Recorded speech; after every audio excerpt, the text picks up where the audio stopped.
Hello everyone, welcome to my channel. So today I'm going to be going over exactly how to stand out in your virtual or remote internship. So this is going to be like a little bit weird right now because all the internships are almost, or I think all of them are, in the US at least, are virtual or remote. So you would be either like sitting at your computer and that's literally it. You don't necessarily get the full internship experience that you would be getting in any other year.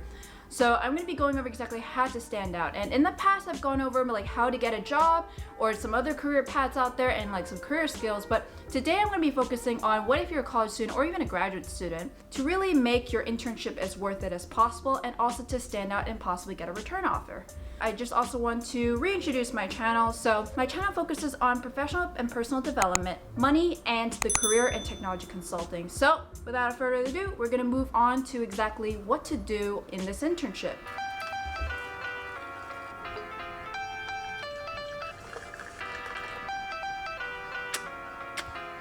I think we should start off with exactly what is the objective of an internship. A lot of people might think like I want the money or I might just want the experience, but let's really try to dive deeply into like what is objective, because that way we can really try to bring our priorities together. So the main objective to the internship, there's like many different reasons you may want to have an internship. Here's a couple of them, and this can really try to help align your priorities when it comes to how to stand out in your internship. So the first off is really just get experience and learn the field. And it seems really easy to understand, but there's actually so many things that can go on with this. So if maybe you are a computer science major and you don't know if you want to do front end or back end, or maybe you want to do something completely different. And in some cases, it could even be to tell you if you don't even like the field. And honestly, this is the part that I like about internships the most, because you're in the work field, you also don't have that full-time commitment, so you could still kind of pick and choose what you want to do right now, and you still have the opportunity to see what you like. And so the other thing is see if you like the company. And I know this is going to be like a little bit weird because you may or may not like the company and you're just kind of using this for your resume builder. But if in the case that you do want to actually potentially get a return offer from this is a really good way to see if you even like the company. You can see the company culture, maybe how they treat other employees, or even like their diversity initiative and all those kind of things that you can't necessarily find online unless you're in the company. And another thing is like, what if it's a stepping stone? So if, for example, I used a lot of internships as stepping stones. I came in as a business major and I actually had a few technology internships that I wasn't necessarily 100% interested in, but I wanted to break into technology and get that experience to make my resume look a lot better for technology consulting. So that's what I ended up doing for a lot of the internships, to get that technological aptitude and also experience in the workspace. And lastly, get a full-time job. So if you're lucky enough to get one of those internships that do offer return offers, then it's really great, because then you have already clear idea of like, well, mostly clear idea of what to expect in your job from seeing that like you've been in your internship for like maybe 10 weeks or so. This is a really great way to tell if you like the field, if you like the company, and if you like the job enough to even stay for the return offer. And so now that we've gone over the objectives of the internship, here's how we can try to stand out, because there's gonna be a lot of ways out there, but most of these that I'm going to be stating today are really mostly to get you the return offer, or maybe to even get the most out of the experience. One thing you want to do, and this actually applies to like regardless if it's a remote or virtual internship, is you always want to keep learning outside of the internship. And a lot of people don't exactly do that. They kind of expect everything to be done through your internship. If you really want to learn about the field, or you want to get a return offer, really learning about the field can help you out to see what you want to do. And even if you don't know what to do, this is even better, because it can kind of point you to the right direction on what to look for in a company. So maybe if you want to do like UX design, and then you realize that like, oh, UI design also exists. If you research on both of them and then you use the internship to make the decision if you want to do UX or UI, then it's a really great way to kind of have a directed sense of what to look for out of your internship. But if you don't really know what's out there, you're gonna just kind of be like, oh yeah, I guess UX is not for me, and then you're kind of starting back at square one. But at least you can pull back what you liked about it and what you didn't like about it. The other thing is like, if your managers don't do this already, you should hold touch points. So from my experience, when I was in person, a lot of them didn't hold touch points, maybe informally during like a lunch break or something. But if you're virtual, you really need to have a touch point. If they haven't set one up already, you should, either like on a weekly basis or maybe even twice a week, like beginning or the end of the week. And this is a really great way to kind of show your manager or whoever your supervisor is what you've been up to, how you've been going about it, and exactly what you're trying to do about it. Because if, for example, they just see the work that you've been doing, they can't necessarily see your thought process, and that's the part that really matters the most. Because what if you find a lot of this information, you did a lot of research, you're trying to ask a lot of questions, but that effort is left unnoticed. So you can't necessarily assume that they're going to really know from looking at your work that you've done all this work. Most of the times it will show like that, but if you really want to show that you've gone above and beyond, you really want to make sure you have these touch points to really make sure that they know exactly what you've been doing and your progress as well. Because what they're really looking for is that you've grown. They're not going to expect you to know exactly everything from the very beginning. They're expecting you to grow. Maybe they're going to even see it from your work ethic, and especially when you're remote or virtual, you can't necessarily see that.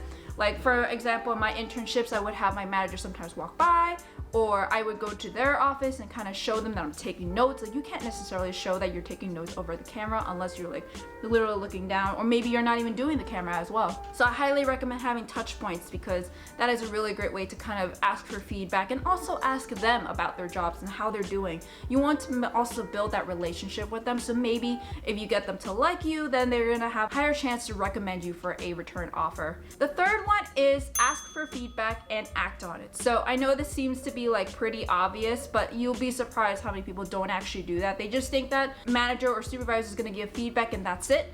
But you really need to ask directed feedback as well. So maybe if they're asking about specifically what you're doing, but you didn't actually ask about like, so what are some ways I can contribute better in this meeting? Like, they may not tell you like you should be contributing in this meeting, but you really should try to ask for feedback, because even the act of asking for feedback is a really good asset to have in an employee. So that alone would be really great for them, because then they'll see that you're always willing to learn, and if you act on it, they're gonna see that you've actually tried and you've acted on the feedback. Because that's like one of the biggest things that employees need to do, is that upon performance review or whatever, they may say like, she may not be careful on details, and then like towards the end of like the 10-week period is careful about the details and shows a lot of attention to those details. So even those kind of things would really help.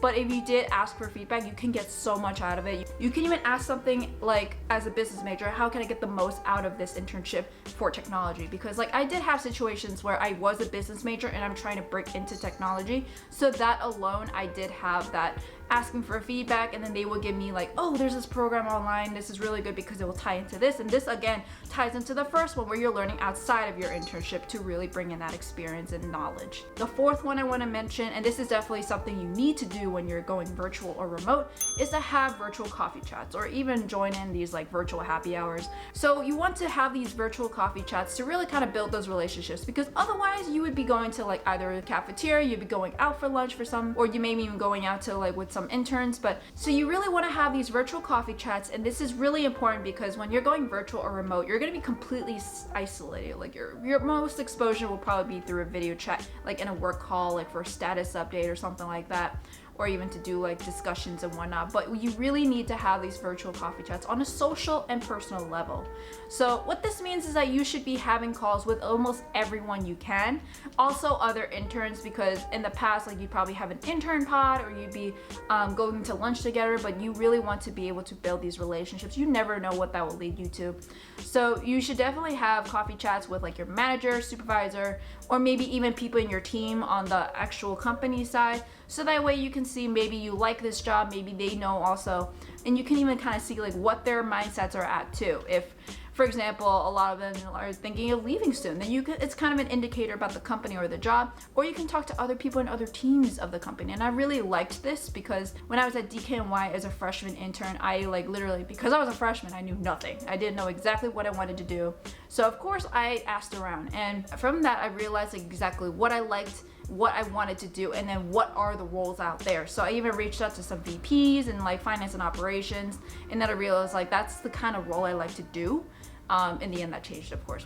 It was a really great way to see what exactly I liked and what are the other opportunities in the company. If maybe I wanted to get like another internship at DKNY as well for the next year before that particular role. But if not, it's a really great way to even just see like, okay, well, from this internship I like this, so maybe in my coursework I can change my coursework to kind of fit that kind of criteria. So there's so many things you could do with that. The other thing you want to do is you want to build your spheres of influence, and this is really big because when it comes to getting the return offer, if so many people in the company actually know you and like you, then you may have a lot better chance in getting a return offer than any other intern out there that they may not know of. So it's a really great way to kind of build that spheres of influence in those cases.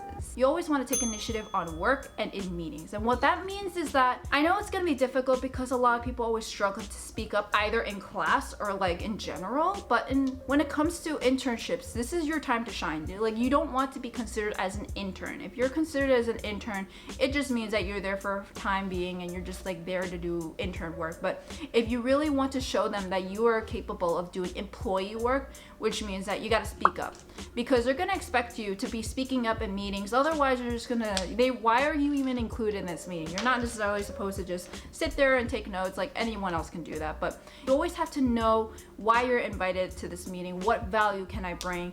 And a lot of people are just gonna think about like, oh, I'm an intern, like there's not much I know, like I'm new in this company, like what do I have to say? But you actually have a lot of things to say, because you always have a fresh mind on everything. Like, before you came, everyone else is probably doing their own thing, but if you saw like maybe even a little bit of some kind of thing that you can do to improve it. So if you've noticed that maybe like employees have come in 10 minutes late, you can do something to promote punctuality, or you can even do something to kind of prepare so that way you can run the meetings more efficiently, something like that. Or maybe even do something like when they do ask about like, okay, we have this project going on and we want to see exactly who can do what. Instead of just sitting there and waiting for your manager to take it and then delegate to you, you can actually raise your hand and say, hey, I'm open to do this. I want to really try to challenge myself. That is gonna speak volumes. It's literally gonna be, it's gonna be one of those things that they're gonna remember you for, okay? So if you take initiative on work during a meeting, if they're trying to delegate all the work, if you're waiting for your manager or supervisor to kind of delegate it to you, I think it's already too late. You should really be the one to raise your hand. And also, this is a really great way to see exactly what you want to do. If, for example, your manager is like focusing on finance work and then there's something in operations, and you can kind of also talk to your supervisor beforehand that you do want to eventually do some work outside of your job description as well. You can talk to them first to say that you're okay with that.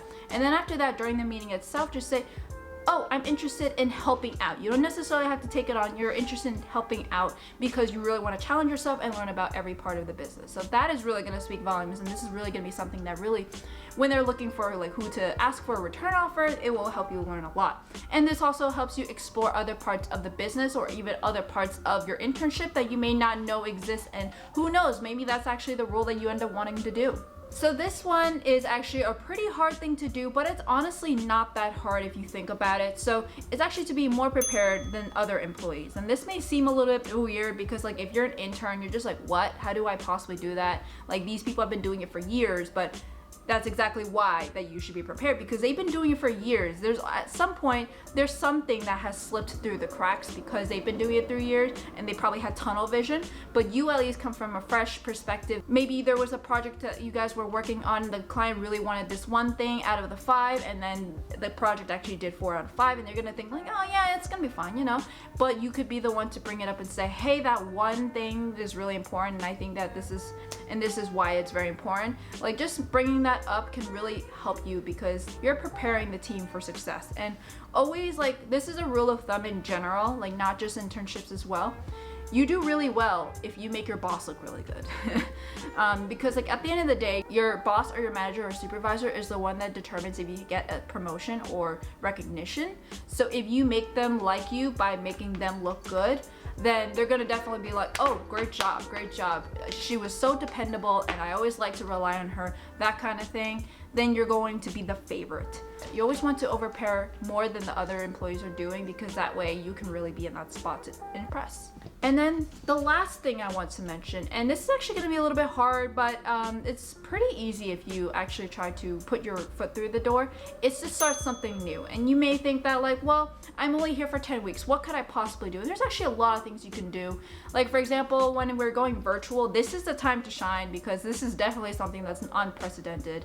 And you can even do something like online gaming with like other people, or talking to like your intern coordinator or internship or HR person to really say like, oh, I think what would really help is maybe to set up a buddy system, something like that if there wasn't something that already exists, or maybe to set up like a Women Wednesday. So that's actually one of the internships I had. It was a data analytics internship, and most of the people in the company were actually men, so it was like 25% women. So, and it makes sense because in data analytics there's not going to be a lot of women. So what I ended up doing was I actually reached out to the chief people officer and said, hey, is it possible to actually set up a Women Wednesdays? And this is kind of like every other Wednesday there was like a lunch break that we scheduled in the conference room, so all the women can come in and actually schedule something. So what I ended up getting was I got a distribution list, I sent out an invite to everyone, and again, I was just an intern, so people actually did show up, and even the chief people officer came in and tried to see exactly what he could possibly do to make the experience better for women. So even something like that definitely stood out, and there's so many things you could do to really stand out because like I said, again, when you're doing virtual or remote work, especially at this time, there's a lot of things that may not have been started that like you have a better mindset that you may have a eye for that they haven't because they've been so stuck in the field or in the job. Those are all my tips, and I really wanted to just kind of tell you that no matter what internship, there's always going to be like something you don't like or something you do like, and it's really important to keep those in mind. Without further ado, this is the end of the video, and I've gone over the objective of the internship, how to stand out in your virtual or remote internship. If you like this video, please give me a thumbs up, and make sure to also subscribe for more content like this where I try to teach you more professional development and also bringing some light into the technology consulting career. So this isn't a video without my cats, and my cats are literally using the litter box as we speak, so that's kind of nasty but cute. Look at the camera, Dawn. Yeah.